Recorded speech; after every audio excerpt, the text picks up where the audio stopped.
امیر یه پسر خیلی شیطون و چشم چرونی بود. اومد که ما با هم خیلی داشتی گیر میدادی جون این چه چیز خوبیه و بعد بهش میگفتم چی گفتی مثلا با یه خنده. رابطه‌ای که باید آزادتر بذارم با پسر. امیر ریپلای کردش که مراقب خودت هستی الان.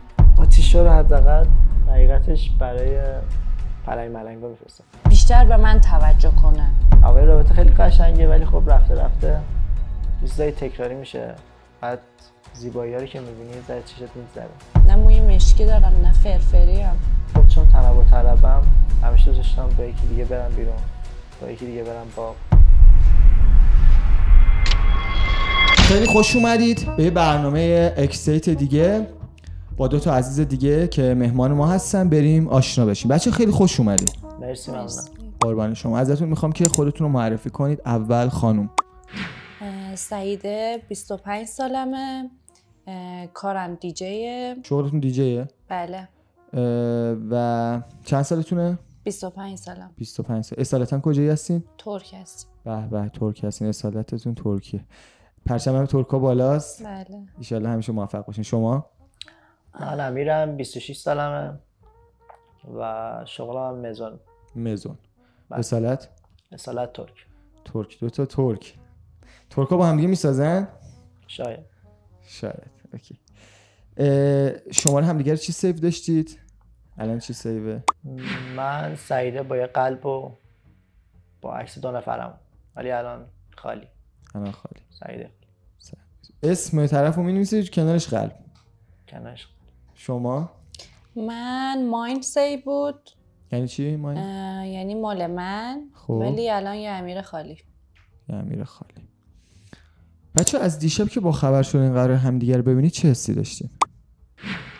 خب من همیشه تایمایی که با امیر اوکی بودیم با هم دیگه هر وقت میخواستم ببینمش یه استرس خاصی داشتم. حالا دیشب که با خبر شدم دوباره میخوایم بعد 1 سال هم دیگه رو ببینیم این استرس رو من دوباره استرس داشتیم بیشتر. آره که دیدمش دوباره. شما؟ منم خب بعد 1 سال میخواستم سعیده رو ببینم. یه ذره استرس داشتم اینکه چه اتفاقی قرار بیفته و اینکه خاطرات میخواد از ذهنم بگذره. ذره سخت بود برام. دیشب احساس میکنه خاطرات از تو ذهنت رد میشد؟ آره. آره. بسیار عالی. چند وقت با هم دیگه تو رابطه بودین؟ چند وقته که کات کردین؟ 4 سال. الان یه سالی میشه کات کرد. 4 سال با هم دیگه تو رابطه؟ 4 سال هم رابطه طولانی هم داشتین؟ درسته؟ 3 سال و 11 ماه با هم دیگه بودیم. الان نزدیک 1 سال و 20 روز اینایی که کات کردیم با هم دیگه. 1 سال و 20. اوکی. قشنگ دیتیلشو دیگه حفظین میدونید. بسیار عالی. کدومتون کات کرد؟ چرا؟ من کات کردم. چرا؟ سر اینکه امیر یه پسر خیلی شیطون و چشم چرونی بود و من بارها بهش تذکر داده بودم اینو ولی دیگه اواخر سر با هم دیگه حالا یه جاهای توی این 4 سال خیلی کم پیش می اومد که ما با هم دیگه خیلی داشتی گیر میدادی. یعنی آدمو باید ذره آزادتر میذاشتی. توی این اواخر ما یه سری جاهای شلوغ و اینا با هم دیگه رفتیم و من واقعا دیگه به این موضوع پی بردم که نمیتونه اینو اصلا بذاره کنار. با اینکه من بارها بهش تذکر داده بودم که این میتونه به رابطمون آسیب بذاره ولی دیگه نتونستم واقعا. چه جوری چشچرون بوده؟ میشه بهمون توضیح بدی؟ چشچرون که مثلا با هم دیگه میخواستیم بریم بیرون انگار منو اصلا نمیدید و یه دختری از جلوش رد میشد حالا زیر لفظی جون این چه چیز خوبیه و بعد بهش میگفتم چی گفتی مثلا با یه خنده هیچی فلان این که مثلا انگار من نشنیدم. نه بابا واقعا بالاخره این همه عمل زیبایی اومده همه دخترها تغییر کردن. خب منم یه امیرم دیگه همه امیرا رو میشناسید. خب یعنی اشکال نداره زیبایی اومده باید همه زیبایی رو ببینید. 100%. خب زیبایی رو باید دید دیگه. دختر خودشون رو برای کی زیبا میکنن؟ خب شما ولی تو رابطه بودی؟ رابطه‌ای که باید آزادتر بذارم با پسر. خیلی دیگه گیر میداد. چقدر باید آزاد باشی امیر؟ یه نگاه دیگه. فقط نگاهه؟ اشاره. قول میدی؟ قول بید فقط یه نگاه. سر همین کات کردیم. پس سر چرونیش فکر میکنم قانعم نمیشه الان داره. نه اصلا. یعنی تو اوکی میگی باید حتما پسرا نگاه کنن. این قرار نیست هم دیگه رو بکشیم که ما میریم تو رابطه، باید یه ذره رابطه اوکی تر باشه، با هم دیگه رفیق تر باشیم. بخواد خیلی دیکتاتوری یا این چیزا باشه اصلا رابطه پیش نمیره. سعید خانم ببخشید من اسمتون رو اینجوری صدا میکنم، اشتباه میکنم. شما چرا اون مثلا 4 سال با هم دیگه تو رابطه بودین، بعد 4 سال تازه فهمیدی امیر اینجوریه؟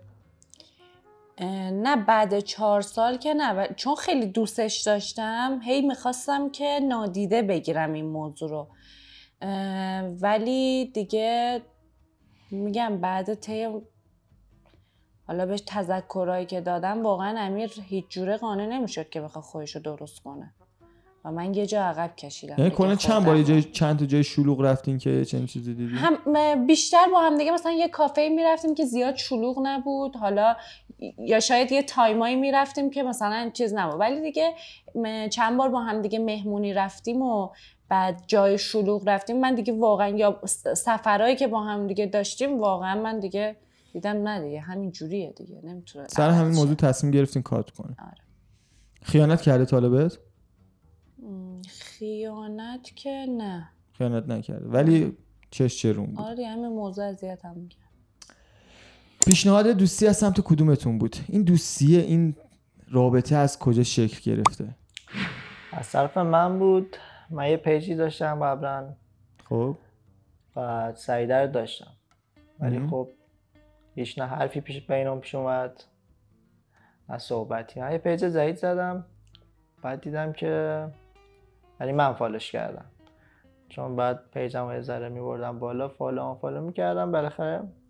بعد یه استوری گذاشت، من اینقدر خوشم آمد، استوری رو ریپلای کردم، دیدم جواب داد نزدیک یه رو بعد جواب داد و اینکه گفتم میای ببینیم هم دیگر رو بیشتر آشناشیم. خب بعد خیلی جالب بود برام که همون لحظه اوکی رو داد، یعنی بعد 4 تا پیام و اینا سریع اوکی رو داد.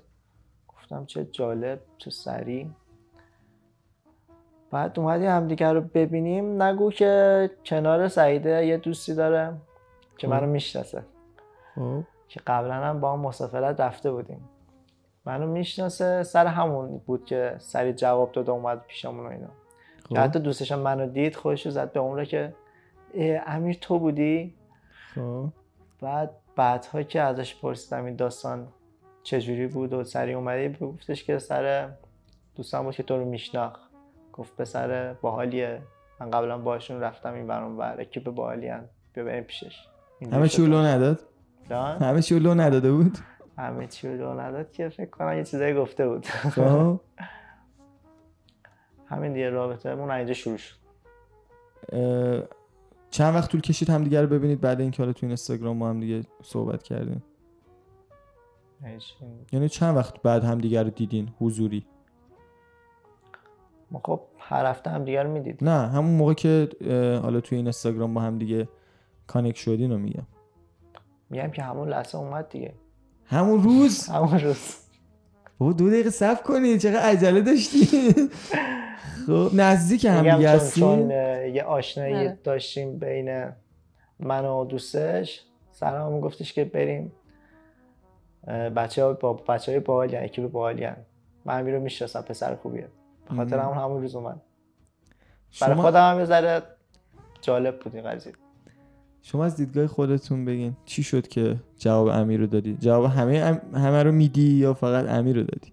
نه جواب امیر رو دادم. سر این که خب پیج اینستای همدیگه رو داشتیم، من سر این که فیسش خیلی مظلومه و بعد حس میکردم پسر خوبیه، یه وایب خوبی ازش میگرفتم. حس میکردی پسر خوبیه؟ بعد من عکساشو لایک میکردم، استوریاشو لایک میکردم. بعد دیگه یه بار تو کافه بودم بهم پیام داد و من دیگه خیلی دوست داشتم که بهم اون پیام رو داده بود و بعد دوست داشتم از سمت امیر باشه این موضوع. بعد دیگه جواب دادم و گفت بیا پیشم و اینا. من این داستانو به دوستم گفتم. بعد دیگه دوستم گفت اینا خیلی اکیپ خوبی هم، من با اینا شمال رفتم و اینا، بعد بریم پیششون. بعد دیگه رفتیم و بعد از همون شب دیگه با هم دیگه اوکی شد. چرا دخترها اینجورین سعید خانم؟ مثلا شما خوشت اومده فقط رفتی لایک کردی پستاشو استوریاشو ولی پیام نمیدن، باید حتما پسر اول پیام بده، چرا اینجوریه؟ خب حس میکنیم پسرا مثلا میرن پیش دوستاشون میگن مثلا این فلانی به من پی ام داده و اینا، این حسه خورده بده. همه دخترها همین فکرو میکنن؟ همه دخترها به نظر من همینه. خب دوست داریم که اون پی ام اولی که میخواد بده همیشه از سمت یه پسر باشه. مثلا اگه هیچ وقت امیر بهت پیام نمیداد چه اتفاقی میافتاد؟ خب من بهش پیام نمیدادم، وای میستادم تا وقتی انقدر لایک میکردم تا خودش پیام بده. مثلا فکر کن یه نفر داره همینجوری امیر لایکت میکنه توی پیام نمیده، لایک میکنه، بعد شما 1 سال همینجوری منتظر این بهت پیام بده، نمیخواد یه پیام بدی؟ نه اصلا، چون دوست ندارم این موضوع رو. تو دختر کلا قفل این قضیه. آره چرا؟ خیلی برای من کم خیلی پیش سواله اومده که دختر بهم پیام بده. من یه پیج پیوی دارم، دختره لایکم میکنم، من نمیرم دایرکتشون، اشتباه میکنم؟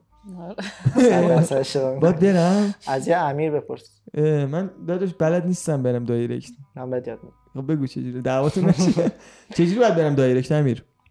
دایرکت چی باید بگم؟ ببین اولش یه ایموجی میفرستی، یه ریاکشن میفرستی، اینو جواب میدی یا نه. اگه لایک کرد یعنی کنسله. آها یعنی لایک کنسله. خب آره معلومه که زیاد خوشش نمیاد. ولی اگه راغب باشه ازت خوش اومده باشه یه ریاکشن اون نشون میده. خب بعد یه ذره صحبت میکنید و اتفاقا پیش میاد. سعید خانم چجوری نگات میکنه؟ خب خوبه پیش.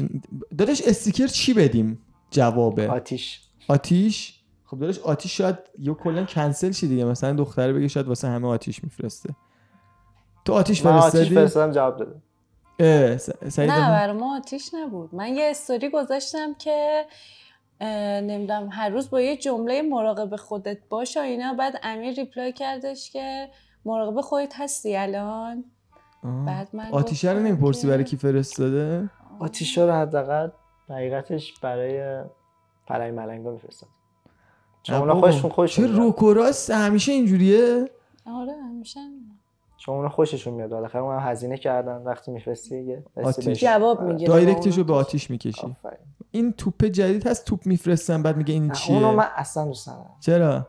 دختره بعدشون میاد؟ حالا دختری که بعدشون میاد چی، من خودم همجنسا این کارو میکنم واقعا بدم میاد. یعنی چه مبحثی رو باز کردیم؟ جسی از دختر ادایت دختر خانم بیا بیرون، اصلا خیلی حرکت داشتی به نظرم. هیچ وقت این کارو نکنی از نظر من.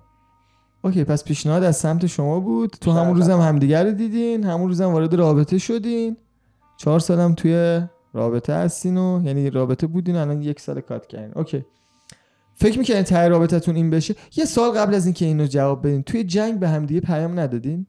چرا؟ دادین؟ توی جنگ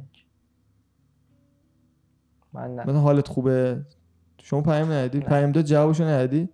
جوابشو دادم ولی خب ولی خیلی سرسنگی. اوکی فکر میکنین ته رابطتون این بشه؟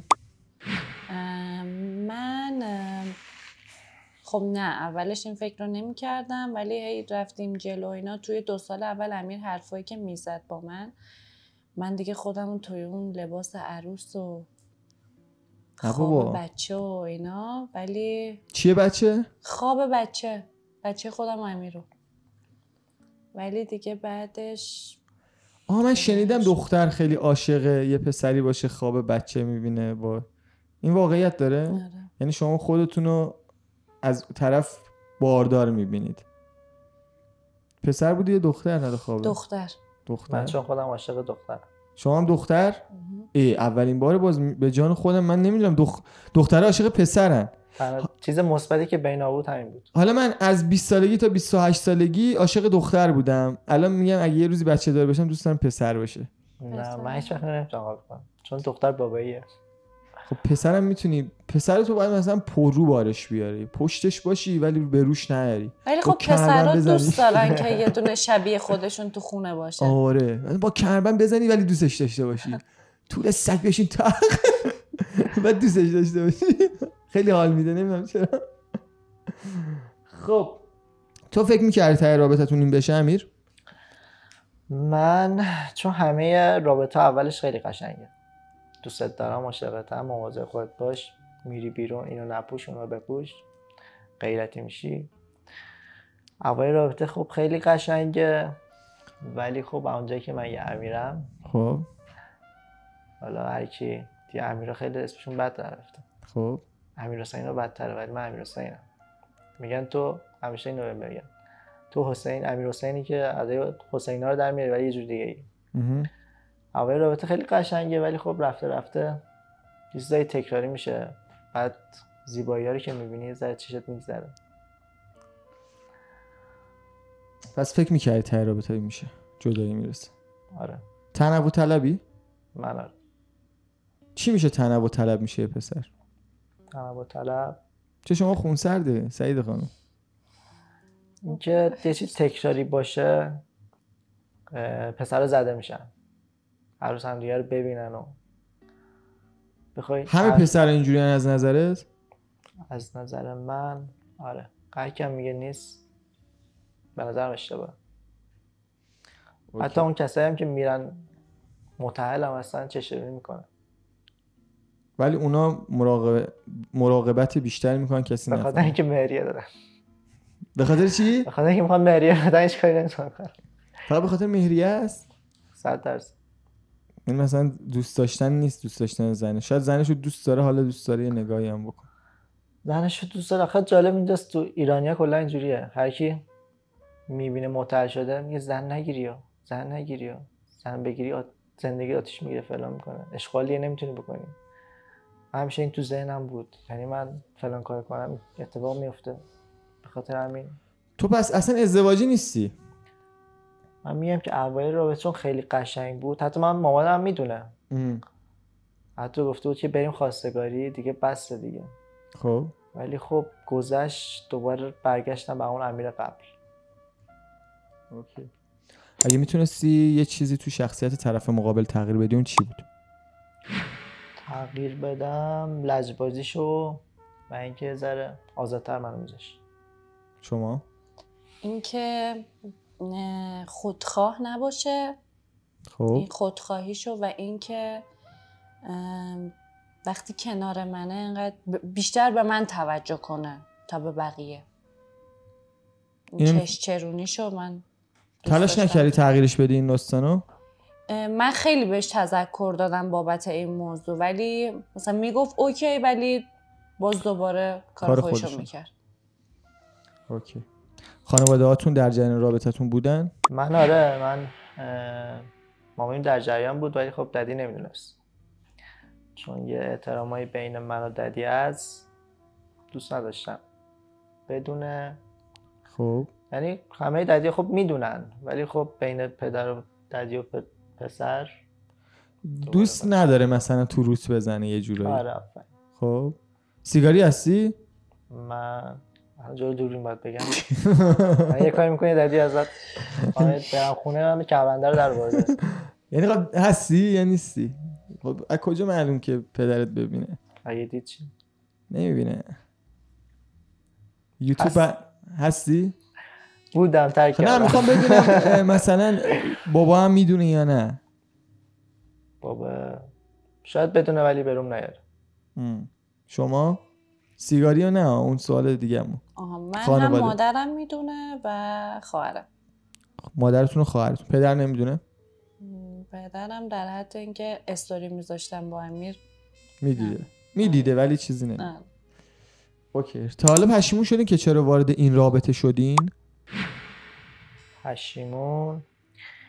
ببین اگه الان بخوام بگم چون اوایل رابطه قشنگ بود نه، ولی بعدش که اون تایمه گذاشته بود، خیلی وقت گذاشته بودم، خب اشغال نکرده بودم، چرا پشیمون. شما؟ کلا امیر دنبال اشغاله. آره. من کلا پشیمون نبودم. امیر ته اشغال چی میبینی؟ ته اشغال دیگه دم بدرزیانه کیه؟ دیگه تهش اون دیده میگه هیچی نیست. من خب چون تنوع طلبم همیشه دوست داشتم با یکی دیگه برم بیرون، با یکی دیگه برم باغ، با یکی دیگه اشغال کنم، با یکی دیگه برم مسافرت. نمی‌تونم یکی رو تحمل کنم. و این 1-2 ساله هم که تونستم، یعنی 4 سال بود ولی خب 1-2 سال خیلی سخت بود برام. خیلی دوست داشتم تغییر کنم ولی نتونستم. شما؟ پشیمون که نه، ولی این اواخر چون میدونم خودشو دوست نداره تغییر بده، آره پشیمون بودم. ولی نه تا 3 سال رابطمون نه. ولی از اینکه کات کردم الان خیلی خوشحالم. الان خوشحاله. چرا اومدین پس؟ تو که هنوز میخوای اشغال کنی، شما هم که خوشحالین دیگه. اوکی، تایپ مورد علاقتون چیه؟ من یه دختر 160. 160 چیه؟ قدش 160. موهای فرفری و ریزه میزه. ریزه میزه. شما قدتون چنده؟ من 1.75. 1.75. رنگ موشون رو نگفتی. رنگ مو چه رنگی دوست داری؟ مشکی فرفری. مشکی فرفری. شما تایپ مورد علاقتون چیه؟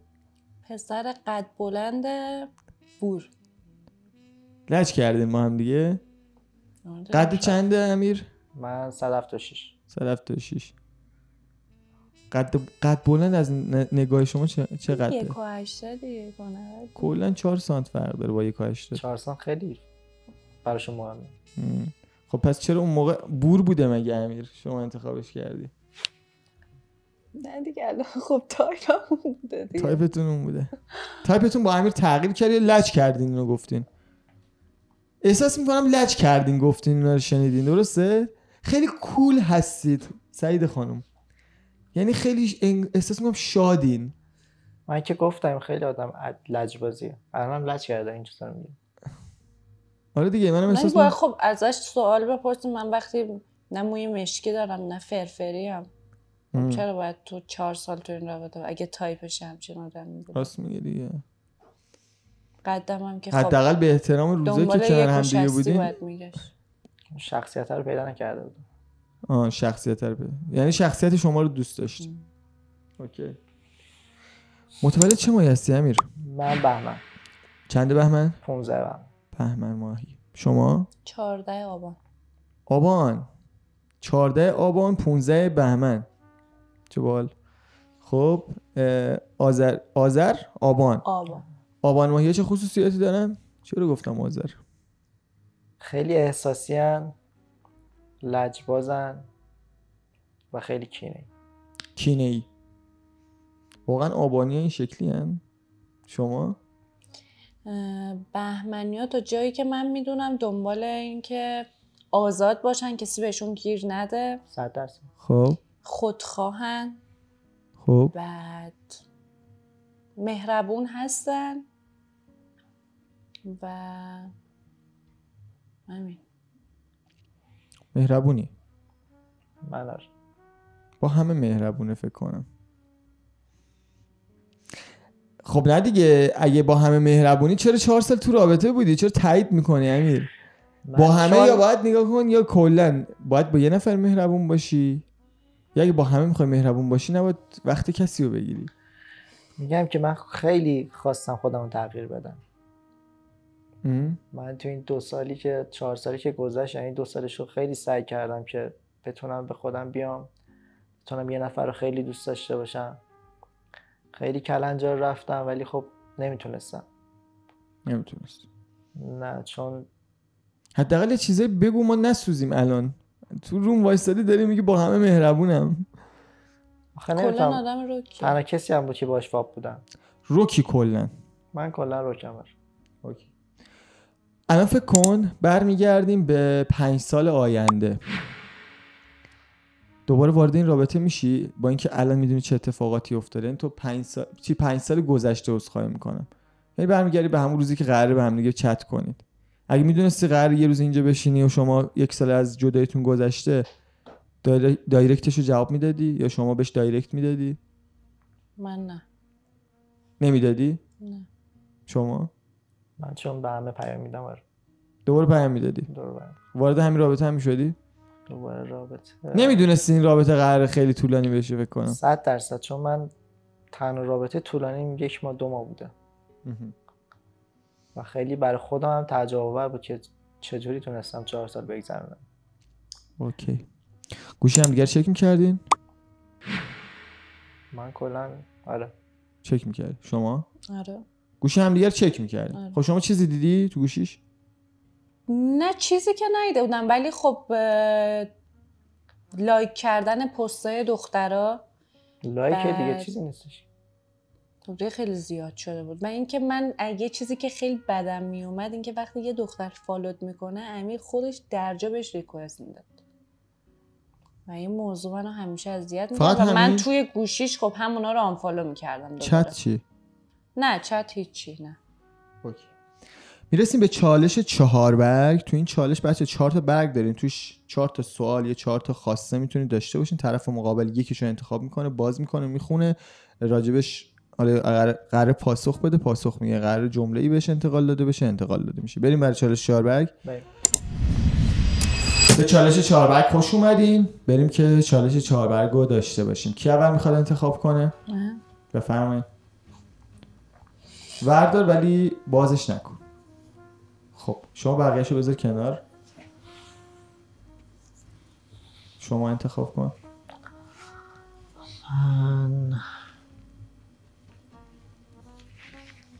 خب شما بقیه‌شو بذار کنار. کی دوست داره باز کنه اول؟ من باز. بفرمایید. با کسی وارد رابطه شدی؟ من نه. نشدی؟ یعنی تو این 1 سالی که با هم دیگه کات کردیم وارد رابطه نشدی؟ من نه. خب دوستای دختر خیلی زیادی دارم ولی نه وارد رابطه نشدم. من که باور نمی‌کنم واقعا. دوستای دخترت چجوری هن؟ چجوری دوستی باهاشون؟ من چون تا اینکه با سعیده بودم دوستای دخترم بودن، یعنی بودن که بهم پیام میدادم ولی خب من جواب زیاد نمیدادم. حتی بعد اینکه بعد رابطه‌ام رفتم بهشون پیام دادم ناراحت بودن از دستم. ولی تو این 1 سال الان کنار من هوامو دارن، با اینکه از دستم ناراحت بودن اوایلش. نه ولی وارد رابطه کسی نشد. پس بهشون پیام هم دادی؟ پیام که دیگه رفیقن دیگه. شما دوست دختر نداری؟ خب من وقتی تو رابطه اگه وارد یه رابطه بشم نه این کارا رو نمی‌کنم. چون شما رضایی ولی من امیر. چون من رضا شما امیری؟ نمیدونم، شاید. مگه به اسمه؟ شاید. شما میخواد باز کنی؟ اگه گیر ندی و آزادم بذاری میتونی برگردی. چقدر یه آدم میتونه پر رو باشه این سوالم من بخواد بپرسه؟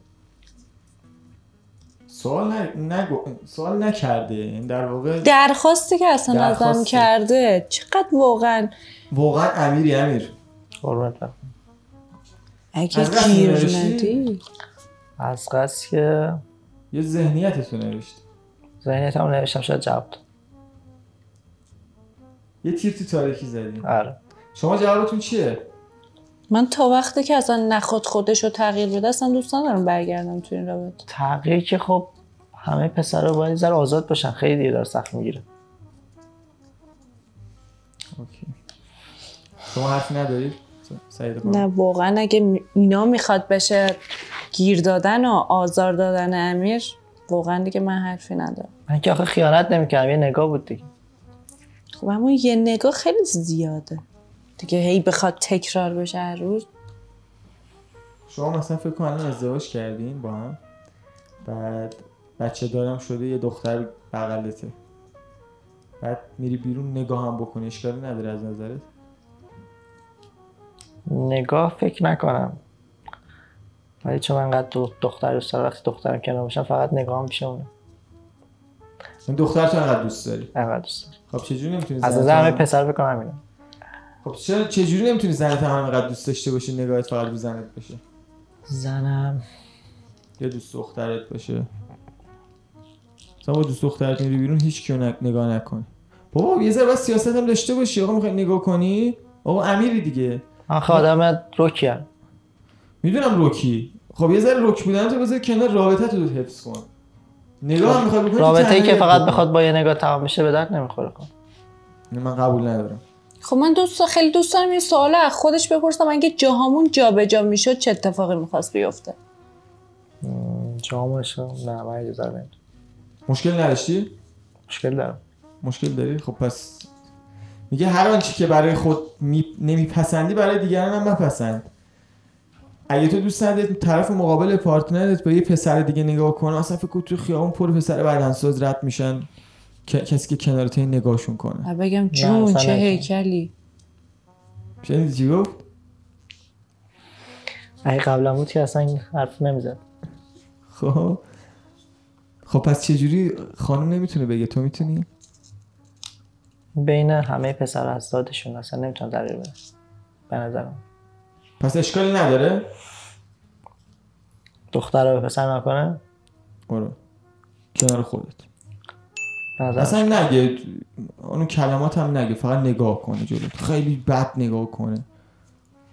یعنی کنارت قشنگ مشخصه که حواست کسی که کنارته به پسرای دور و برت. اونجوری من میرم تو سوال اون پسر یه فکر دیگه میکنه در روی. خب آفرین. حالا همین واسه خانوم این اتفاق میفته. اینجور چیزا رو خوب میدونی که. نه من نمیتونم. الان درک نکردی بازم؟ بعد من باید این موضوع رو درک کنم. من میشه دختر خب درکشون بهتره. خب الان تو درک کن. من این موضوع رو نمیتونم. نه خب نه من نمیگم این موضوع رو درک نمی‌کنی، من میگم که اوکی همون جوری که تو درک نمی‌کنی و نباید خانم نگاه کنه آقایونو، پس یک آقا هم نباید خانوما رو نگاه کنه وقتی کنار پارتنرشه دیگه. درسته؟ درست. خب حداقل یه جایی یه ذره سیاست به خرج بده. اوکی تو چرونی عادت داری میگی آزادی، یه ذره خیلی با ما چیز نباش، راحت نباش، من دوست ندارم راحت باشی، نگو. خب جلو حداقل طرف مقابلت نگو. دوست داری بیرون نگاه کنی تنهایی با رفیقات نگاه کن، آخ جون چه جون عجب چیزیه، زیبایی و پلنگا رو نگاه کن. ولی وقتی با پارتنر رفتی بیرون نگاه جز اون به کسی دیگه باشه، پارتنر زیر سوال میره. من چون آدم سیاست مداری نیستم و همیشه روش بودم، الان فکر میکنم شما اصلا مشکلی نداری اگه بیرون تنها هم بره به کسی نگاه کنه. آره نه خب چرا، من با این موضوع مشکل کلا با این موضوع من مشکل دارم. حالا چه میخواد با من باشه چه با دوستاش باشه. ولی خب ما پسریم دیگه. تنهایی نه منظور من چیز دیگه ایه. من وقتی میگم اگه سیر نشده یه از یه همچین موضوعی باید وارد رابطه نشی اصلا. درست میگه. اگه با خودتون توی رابطه بودین سر چی کات میکرده؟ من سر خودخواه بودن. خودخواهی؟ شما؟ من سر احساسی بودن. احساسی هست. چه جوری احساسی بودن چه شکلیه؟ این که مثلا میبینی با امیر مثلا نشستیم یه دفعه میزنم زیر گریه، بعد ازم میپرسه چی شده، مثلا میگم یه وقت با من کات نکنی. مثلا به یه سوالایی فکر میکنم که خودم رو اذیت میکنه و شاید طرف مقابل امیرم از این موضوع خیلی اذیت میشد. اون موقع اینجوری بوده؟ آره. اوکی. اون موقع اصلا من سر این موضوع خیلی باش صحبت میکردم. آقا هر حرفی داری بهم بگو. یهو دیدید مثلا میذاری زیر گریه، آقا چی شده؟ چه اتفاقی افتاده؟ تو اگه یه روز با من کات کنی چی؟ خب تو اگه دیروز مهربون نبودی با من حتما اتفاق افتاده، حتما کسی اومده. این میشه ترس از دست دادن، نه احساسی بودن. احساسی بودن یا مثلا شما یه کلیپ غمگین ببینی واقعا بزن زیر گریه. خب همین جوری بود. مثلا یه کلیپ عاشقانه مثلا من میدیدم که نمیدونم رقص عروسوماد و نمیدونم یه همچین چیزایی، من واقعا احساسی میشدم و مثلا گریه میکردم. همین میشه احساسی. آره. قشنگترین کاری که امیر براتون کرده چی بوده؟ یا قشنگترین کاری که سعیده برات کرده چی بوده؟ اول تو جواب بده. من چون روز تولدم خیلی برام مهمه و بهترین سورپرایزایی که برام کرد روز تولدم بود تو این 4 سال. همش هم تولد برام گرفت. خیلی برام با ارزش بود چون اینو همه میدونن، دوستام رفیقام. تولدم خیلی برام مهمه. تولد برات خیلی مهمه که کنارم باشه. سورپرایزت کرد. چی برات گرفت؟ همشو بگم. همشو بگی؟ هر 4 ساله. آره بگو. سال اول چون می‌خواست خودشون خیلی نشون بده دستبند طلا گرفت. بابا خب. آره. بعد سال دوم فکر کنم اگه اشتباه نکنم دوم بود یا سوم، یه گوشی برام گرفت. نه بابا. همین گوشی که الان هست. خب چون موقع گوشیم شکسته بود و دغدغه‌مون بود. چیه گوشی؟ 12 پرو مکس. خب سوم و چهارم یادت نمیاد. شما قشنگ ترین کاری که طرف مقابل کرده؟ من خب مناسبت هامونو خیلی دوست داشتم که امیر هیچ وقت یادش نره و هیچ وقت هم یادش نرفته بود و برام یعنی کاری که خیلی خوشحال شده بودم توی اوایل دوستیمون اولین سالگردمون بود که سورپرایزم کرده بود. حالا همه دوستا و خانواده هامون و اینا بودن. بعد من کلا عاشق دسته گل و اینا. بعد یه دسته گل خیلی بزرگ برام گرفته بود. بعد با یه انگشتر. انگشتره؟ طلا. طلا نه بابا. از اینه که میندازن تو چیز دسته ازدواج، انگشت ازدواج. آره. انداخته بود کسی مثلا چیز نداشته باشه. همین ندارین؟ چرا الانم دسته. اون طلاه؟ بله. طلا سفیده. اوکی. غذای مورد علاقه طرف مقابلتون چیه؟ ماکارونی. زرش پلو. زرش پلو دوست دارین شما؟ منم زرش پلو دوست دارم. من همین یعنی ولکنی زرش پلو الان برای من زرش پلو بیاری. خیلی دوست دارم. براش درست کردی ماکارونی؟ خیلی. غذایی که شاید هر هفته من میخواستم درست کنم واسه امیر ماکارونی بود. تنها غذا هم که بلدم اینه. یه سوال دارم بچه‌ها. وظیفه هر کسی توی رابطه، حالا زناشویی، چیه؟ وظیفه مرد چیه توی رابطه؟ وظیفه زن چیه؟ خب از نظر من یه خانوم وظیفه‌ش اینه که حالا توی خونه اینکه غذا درست کردن و به خودش برسه و بعد خونه مرتب باشه همیشه و مردم این که حالا میخواد بیرون کار کنه، ولی الان توی وضعیتی هستیم که به نظر من جفت طرف بخواد کار کنه خیلی بهتره. بیرون کار کنه و اینکه نیازهای یه خونه رو بخواد برطرف کنه. آیا واقعا این وظیفه زنه که خونه رو تمیز کنه، غذا بپزه یا لطفه؟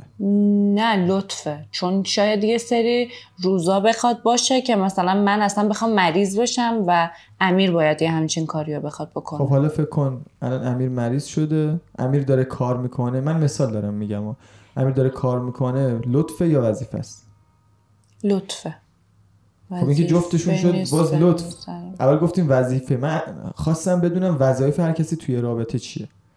شما گفتی وظیفه زن اینه که تو خونه رو تمیز کنه، غذا بپزه، مراقب مردش باشه که سر موقع میاد مثلا از سر کار میاد براش چای بذاره جلوش، غذا بذاره جلوش، میوه بذاره جلوش. مردم تامین کننده ایناست. حالا تامین کننده، حالا خانم میخواد بره ناخونه‌شو درست کنه، نمیدونم برای خونم اون میوه و غذا همینجوری نمیاد دیگه، باید مرد بیاری تامین کنه. اینو میشه وظایف مرد و زن. حالا من از یه سری‌ها میشنوم مثلا میگن خانم وظیفه‌ای نداره، کلا لطفه، مرد وظیفشه. این درسته یا نه؟ نه خب غلطه به نظر من. یعنی توی زندگی باید دو طرف. حالا شما جفت طرف هم یه وظیفه‌ای داره. به نظرم جفت طرف باشه خیلی قشنگ‌تره.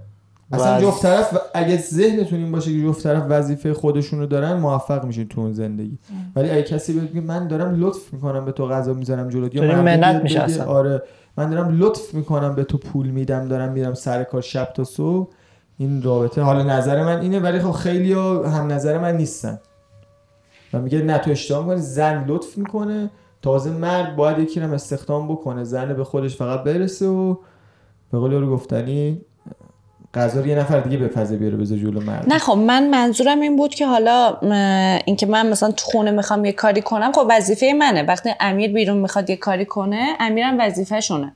ولی حالا من وقتی مریض میشم و اینا، خب لطفه داره میکنه مثلا. امیر داره لطف میکنه. خب اون که آره، خب مریض میشی کی باید بلندش چای بذاره؟ من خودم تو خانواده‌مون مثلا مامان من همیشه هر وقت میری غذا آماده است، چای آماده است، همه چی آماده است.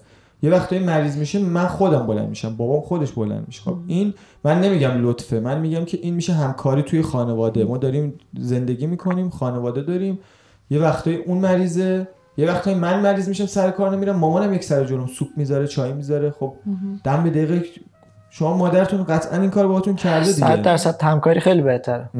کسی نمیتونه بیاد منت بزنه این وظیفه من، بیا صبح تا شب دارم جلوت سوپ میذارم فلان، صبح تا شب برای تو دارم کار میکنم. آره جدیدن این شکلی شده و جدیدن این طرز فکر رو من دارم میشنوم، ولی قبلا نمیشنیدم. من قبلا مثلا خیلی کم پیش میومد که این کلماتو بشنوم، ولی الان وجود داره. حسرت چی تو رابطه تو دلتون موند؟ حسرت چی؟ که یه بار من آزاد بذار. فقط دنبال آزادی تو؟ همیشه با هم بستش. هر جا میرفتیم یه مهمونی، همیشه اول مهمونی خوب بود، آخرش میرسیدیم خونه همش تو جنگ بودیم یا بحث بودیم. چرا این کاری کردی؟ چرا اون کاری کردی؟ چرا با فلانی رقصیدی؟ شما؟ این که وقتی با هم دیگه بیرونیم، خب این که تمام توجهش رو من باشه دیگه، من این هی تذکره رو دیگه بهش این حسرت شد. آره. چرا نمیخواین حسرت همدیگه رو برآورده کنید؟ شما گیرتو کمتر کن، شما نگاهتو کمتر. مسلماً اگه امیر چیزایی که من گفتم و رعایت میگم، من دیگه آدمی نیستم که بخوام تکرار کنم و این مشکل من حل میشد، مشکل امیرم حل میشد. خب بیاین حسرت همدیگه رو به نظرتون بخواین حل کنیم، باید چجوری حلش کنیم؟ از کی شروع میشه؟ امیر.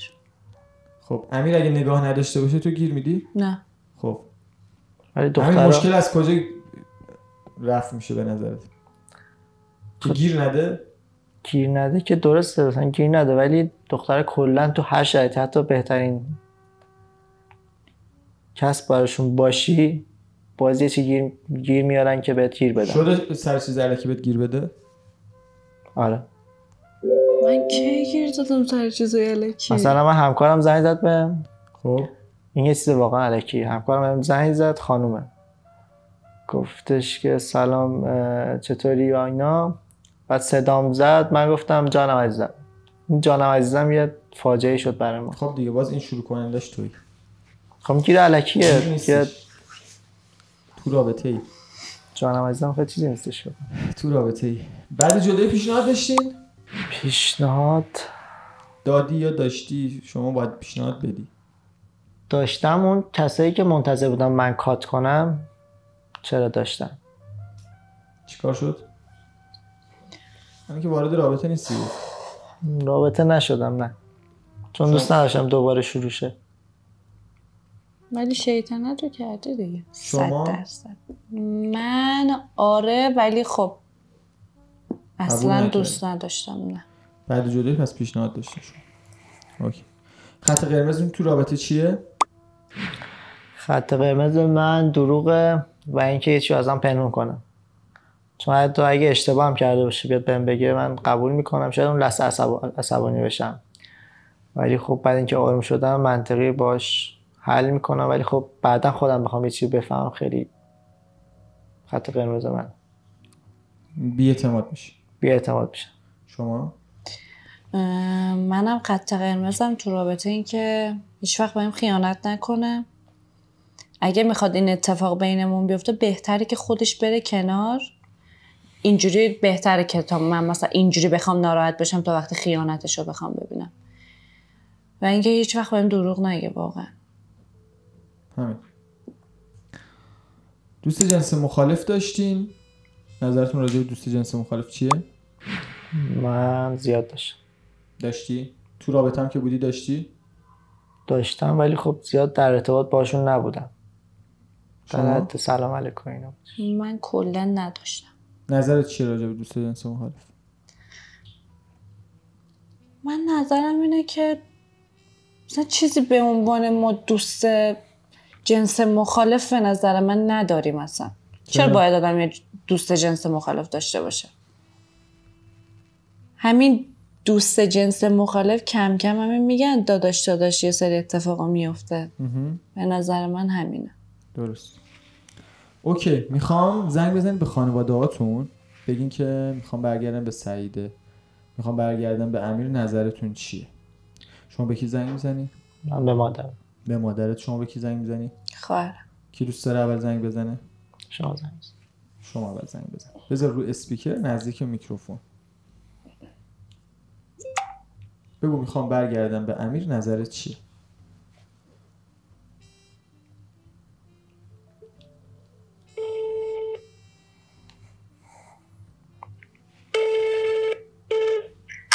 الو. سلام چطوری؟ سلام چطوری خوبی؟ سعادت جان چه خبر؟ سحر میخوام یه چیزی بهت بگم. چی شده باز؟ میگم من میخوام با امیر دوباره برگردم تو رابطه. سعیده بابا ول کن تو رو قرآن. خودت فهمیدی شاید اذیت شدی دیگه، بازم دوباره میخوای همکار بکنی برگردی که چی بشه؟ خب میخوام بهش یه فرصت دوباره بدم. واقعا نمیدونم آخه امیرم کلا پلاس تو دایرکت های اینو بازم میخوای کار بکنی. نمیدونم. یعنی تو فکر میکنی من اصلا هیچ فرصتی بهش ندم؟ اگه فکر میکنی آدم شده یا میتونی آدمش کنی چرا سعیده میشه، اما خب ممکن دوباره اذیتت کنم. باش. حالا پیدای خودتو بکن که ببین چی جوریه. باشه فرجام، مراقب خودت باش. قربونه خدا. خداحافظ. خداحافظ. حرفی سخنی خیلی بد گفت. بد نگفت، شاید داره واقعیت رو میگه. آدم مردم پلاسی؟ آدم ها انسان، آدم ها نفس میکشن. آدم ها نفس میکشن دیگه دلش تو از نفس اونورتری. چرا واقعی نیستی؟ منم دارم باید صحبت میکنم. چون تو اینجوری نیستی نمیتونم باید زیاد صحبت کنم در این موضوع. چون احساس میکنم تو یه شخصیت داری که بری تو رابطه فاب میمونی. خب باید فاب بمونی دیگه، پس چرا میری توی رابطه؟ چرا وقتی خودتو با یه دختر دیگر باید بگیری؟ من میگم چون رابطه‌ام یه ماه بوده برام. رابطتون یه ماه بوده؟ نه، رابطه‌ای که قبلا داشتم آها 1 ماه بوده زیاد برام مهم نبود. ولی خب اینو دیگه طول کشیده دیگه، باید خودتو تغییر میدی. همون دیگه خیلی خواستم اصلاح بشم ولی نتونستم. خیلی امیر سرسختی هستی. شما با کی تماس میگیری گفتی؟ من با مادرم. بفرمایید تماس بگیرید. ببینم مادر به شما حق میده یا به سعیده خانم. بذار رو اسپیکر نزدیک میکروفون با گوشی که سعیده برات خریده.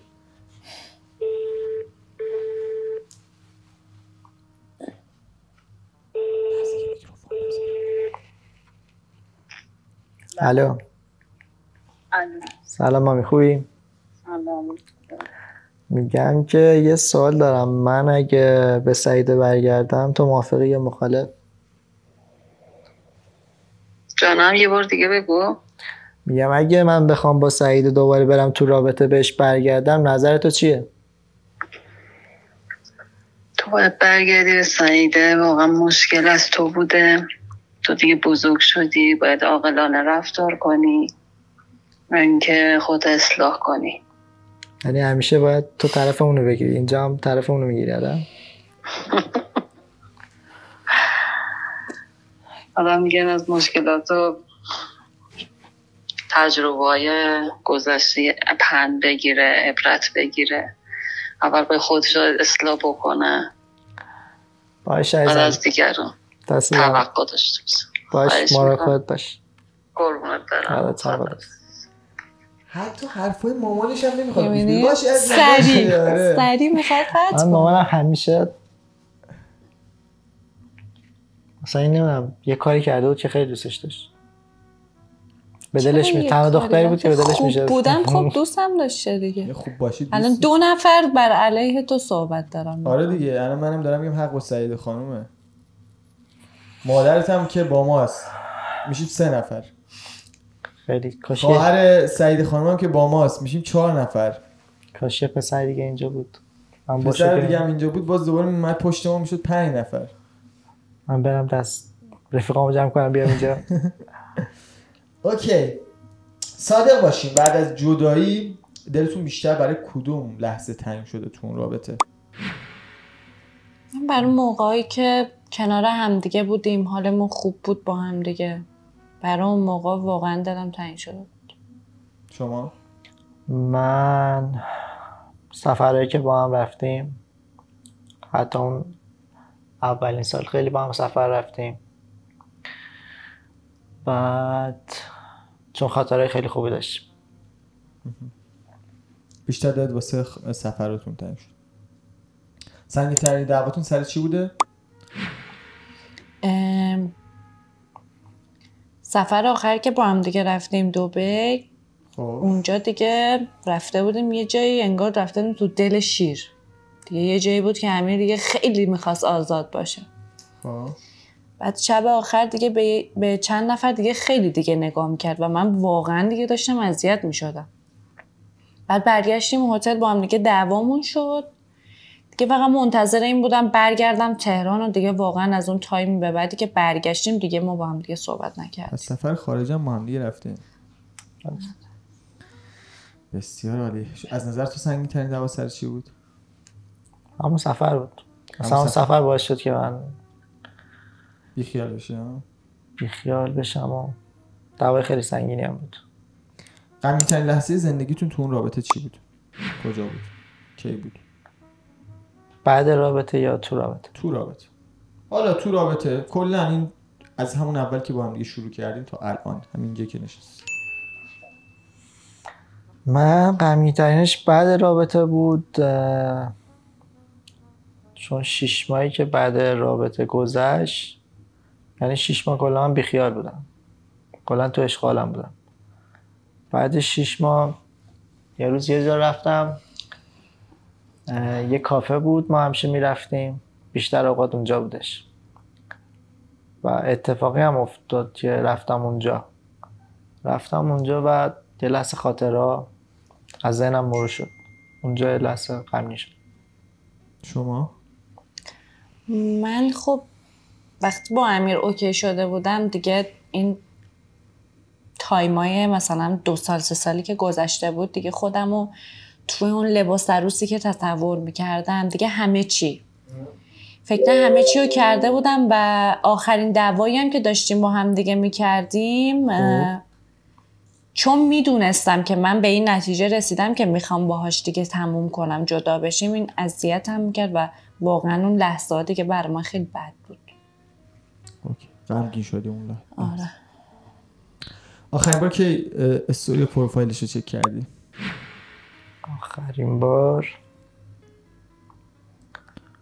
فکر کنم 3 ماه بعد اینکه بود که کات کردیم. 3 ماه بعد کاتت. آره. بعد اون دیگه چک نکردی؟ چک هر از گاهی میکردم ولی خب نزیاد. شما؟ من همیشه که چک میکردم ولی خب حالا همین دیروزم که شما گفتیم من بازم چک کردم. با پیج خودتون یا فیک دارین؟ نه با یه پیج فیک. با پیج فیک. از خداش با اون پیج فیک پیام نداد. چرا؟ پیج درخواست داده بود بهم ولی درخواست خب چی؟ ریکوست داده بود ولی من خب قبولش نکردم. ولی اگه شاید قبولش میکردم دیگه. پروفایل گذاشتین؟ آره پروفایل یه عکس یه دختر گذاشته بود. دختر خوشگل؟ خیلی خوشگل. بعد برنامه حتما بهم بگو. بگو کدوم. اوکی. من هر وقت به این سوال میرسم چک کردن حالا پروفایل اینه احساس میکنم مخاطبین سریع مثلا بعد این برنامه میرن اینستاگرام باز میکنن با پیج فیکشون میرن طرفی که قبلا خیلی دوست داشتن یه چکی میکنن حالا اگه پیجش باز باشه. یک سوال که ذهنتون رو درگیر کرده از هم دیگه بپرسید. درگیر کرده. میتونم من بپرسم؟ خب این که تو این 1 سالی که با هم دیگه کات کردیم تو همش میگی تو عشق و حال بودی، از این باغ به اون باغ دیگه دختر بازی دیگه آزاد بودی، چی نصیبت شد؟ اینکه تو خواستی رابطت هم بخاطر همین تو کات کرده بودی؟ خب زندگی کردن خیلی سخت شده. من دوست نداشتم یکی همش بالا سرم باشه، بگه شک داشته باشه این چه نگاهی بود، چرا رقصیدی، چرا فلان کردی. دوست داشتم اشغال کنم، دوست داشتم آزاد باشم. اولم سخت بود این حرکتا، مثلا نمی‌تونستم باش کنار بیام. خب چقدر می‌خواستی آزاد باشی وقتی اگه تو میتونستی کنار من اتفاقاتو بگذرونی؟ الان کنارم بودی، خب دوستای دخترم بودن. 4 سال گذروندم دیگه. چقدر میخواستم بگذرم؟ 4 سال با عصبانیت به درد من نمیخوره. همش تو جنگ بودیم، همش تو دعوا بودیم. خب چند بار بهت آروم بهت گفته بودن نکن، من نقطه ضعفم ضعفم چی دیگه میگفت. مثلا اتفاقا دوست نداشتم، من دوست دارم با پارتنرم رفیق باشم هر جا که میرم. حالا درسته من یه ذره شیطانی میکنم ولی خب رفیق باشیم خیلی بهتره. هر جایی که میریم یه جا خیلی خوشحالیم، میزنیم میرقصیم، آخرش بخواد به دعوا بکشه به درد خب تو یه کارایی میکردی که من تو اونا حساس تو خیلی بودم. حساس شده بودی. حساسیتت سر دوست داشتنت بود، نمیدونم سر چی بود، لجبازیت بود، خواستی به همه بفهمونی. این منو اذیت کرد. اوکی. از 1 تا 10 به رابطه‌ای که داشتین چه امتیازی میدی؟ من 9. شما؟ 5. چرا 9؟ چرا 9؟ چون همه جوری کنارم بود و همه جوری کنارم بود و روزای خوبی داشتیم. چرا کم کردی یه دونه؟ خاطرهای زیادی داشتیم. چیکار کردم؟ چرا کم کردی یه دونه شد 9؟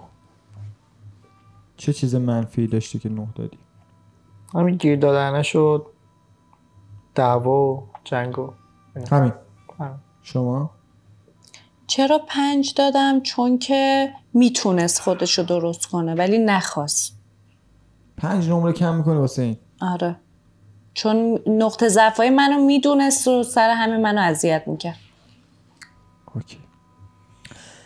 الان فکر کن یعنی بفهمی که طرف مقابلت رفته با یکی از دوستات وارد رابطه شده، یکی از دوستات صمیمیت، چی کارش میکنی؟ چی کار میکنی کلا؟ اصلا این قضیه بر من قفله. خب چی کار میکنی اگه چنین اتفاقی بیفته؟ خدای نکره شما رو نمیگم، شاید یه رابطه دیگه. کلا روی این چیز خیلی حساسم و خب چون دوستان این داستانو میدونن هیچ وقت این کارو نمیکنم و اگرم بشه خب از ناراحتی اون برتره و احساس تنفر بهم دست میده دیگه. همین. حتی 1% هم که حالا نمره 9 دادم، درسته دوستش داشتم، حتی اون دوست داشتم یهو از 100 به 0 تبدیل میشه. شما؟ من خب ترجیحاً هم دوستم و هم پارتنرم کلا میذاشتم کنار. خب و اینکه الان اگه همچین کاری هم میخواست بکنه همون 5 نمره‌ای هم که بهش دادم مثلا نمی اومدم من اونجا که بخوام باهاش صحبت کنم. اوکی. پاسخ با لایک و دیسلایک. به نبود همدیگه عادت کردین؟ شما عادت نکردی؟ شما عادت کردی؟ هنوز با همدیگه فکر میکنید؟ یه این شما. پاسخ با لایک و دیسلایک با چشم بسته. چشما بسته. هر وقت که سوال پرسیدم لایک و دیسلایکتون رو میاریم بالا و بعد میگم چشماتون رو باز کنید، فقط باز میکنید چشماتون رو، دستتون رو قایم نمیکنید. چشما بسته. هنوز همدیگه رو دوست دارین؟ چشما باز. شما چرا نظرتون رو تغییر دادین؟ چون نمیدونم اگه واقعا خودشو بخواد عوض کنم دوستش دارم ولی خب 50-50 چون حس میکنم هنوز امیر اینجوری بود، نگاه اینجوری کرد، چون هنوز فکر میکنم نمیخواد عوض شه کلا، همون جوری میخواد ادامه بده. اوکی. شما چشماتون رو ببندین. سوال بعدی. دوست دارین به هم دیگه فرصت بدین؟ چشما باز. اوکی من نمیگم دیگه شما چشاتون رو باز کردین دیگه. دوست دارید زودتر سوال ببینید، 1 ثانیه 2 ثانیه صبر کنید مشخص میشه دیگه. پس دوست دارید به هم دیگه فرصت بدید؟ آره. فرصت اگه بخواد خودشو تغییر بده آره. خب تغییر میدی امیر؟ خیلی وقت میخوام در با این موضوع فکر کنم. خب چقدر وقت میخوای؟ مثلا 2 ساعت خوبه؟ نه. چقدر میخوای فکر کنی داداش؟ در مورد چی میخوای فکر کنی؟ مثلا واقعا اگه دوستم داره نباید فکر کنه. خب و خودشو عوض باید خودتو تغییر بدی. باید کاری که قبلا میکردی و بذاری کنار. اولین تمرینی که میتونی داشته باشی اینکه کنار پارتنرت اینا رو بذاری کنار. اوکی بیرون تنها میری، چشمون تو بکن، ولی اونم یواش یواش میذاری کنار، ولی باید تمرین کنی اول کنار یه خانم که بیرونی اعتماد به نفسشو و اون چیزشو از بین نبری، بعدش بری سراغ به قول یارو گفتنی بقیه داستان ها. نه دیگه آقا رضا، الان شما میگی کنار دوستات با دوستات میتونی بری، از این به بعد هیچی، من باید خونه باشم این با دوستش بچشه. خب تمرین باید بکنی. یهو ببین شما نمیتونی یهو یه نفر تغییر بدی، من اینو قبول دارم، خب مطمئنم که نمیتونی یهویی همه چی رو بذاری کنار. باید اول سعی کنین کنار شما احترام شما رو داشته باشه، بعد یواش یواش اونم بذاری کنار. خیانت که نمیکنه. من خیانت که نمیکنم، ولی خب این موضوع ربط داره که چجوری رفتار بشه با من. از این من رفتارشو درست میکنه. من لحن صحبت کردن سعید خانم و اینکه چجوری بیان کنه که این کارو نکن.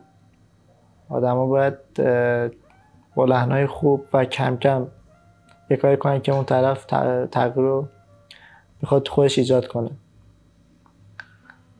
شاید بتونم تغییر. بسیار عالی. یک پیام به مخاطبین و خدافظی میکنیم.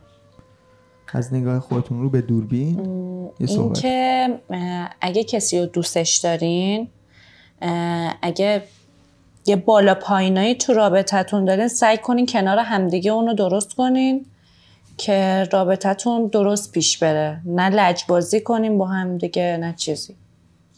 شما؟ من پیامی که دارم، زندگی خیلی سخت‌تر شده و رابطه هام مثل مامان بابا همون نیستش دیگه.